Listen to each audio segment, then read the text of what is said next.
ଜୟ ଶ୍ରୀ ଗଣେଶ। ଗଣନାଥ ହେଉଛି ଗଣପ୍ରିୟ। ଗଣର କଲ୍ୟାଣ ଚିନ୍ତା ହିଁ ଗଣନାଥଙ୍କର। ସେ ଚିନ୍ତାନାୟକ, ସେ ଜନଗଣ ମନର ଅଧିନାୟକ। ସେ ଅନ୍ତର ତିମିରର ଶାନ୍ତି ପାଇଁ, ଶାନ୍ତ ସରଳ ପବିତ୍ର ଚିନ୍ତାର ଉଦ୍ରେକ ପାଇଁ ଆଜି ଗଣନାଥ ପୂଜିତ।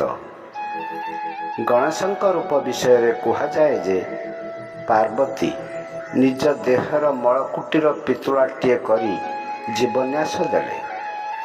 ଦ୍ୱାର ରକ୍ଷକ ଭାବେ ସେ ଶିବଙ୍କୁ ପାର୍ବତୀଙ୍କ ନିକଟକୁ ବାଟ ନ ଛାଡ଼ିବାରୁ ଯୁଦ୍ଧରେ ତାଙ୍କର ମସ୍ତକ ଛେଦନ କଲେ।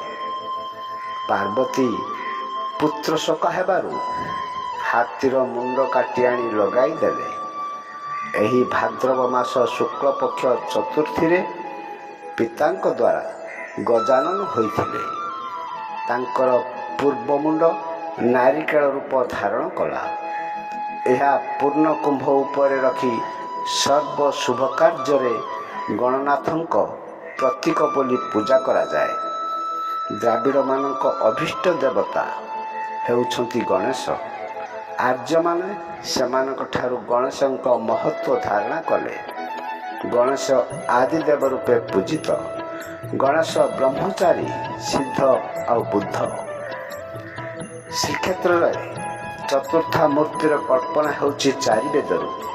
ଶ୍ରୀମନ୍ଦିରରେ ଚତୁର୍ଥ ପାଦର ପ୍ରତୀକ ସୁଦର୍ଶନ ଗଣେଶଙ୍କ ବର୍ଣ୍ଣ ନେଇ ପ୍ରତିଷ୍ଠିତ।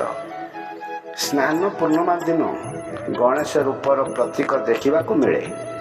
ଜଗନ୍ନାଥ ଗଣେଶ ଆକାରର ତାଙ୍କର ପରମ ଭକ୍ତ ଗଣପତି ଭଟ୍ଟଙ୍କୁ ଦର୍ଶନ ଦେଇଥିଲେ।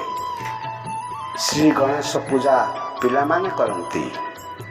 ଏହିପରି ଜ୍ଞାନ ଦୀପକୁ ଜାଣିବା ପାଇଁ ପ୍ରାର୍ଥନା କରନ୍ତି। ବୁଦ୍ଧିର ନିର୍ମଳତା ପାଇଁ ପ୍ରାର୍ଥନା କରନ୍ତି। ଏହା ହିଁ ପୂର୍ବାଚାର୍ଯ୍ୟ ଋଷିଗଣଙ୍କର ଦର୍ଶିତ ମାର୍ଗ। ରହିଲି, ନମସ୍କାର।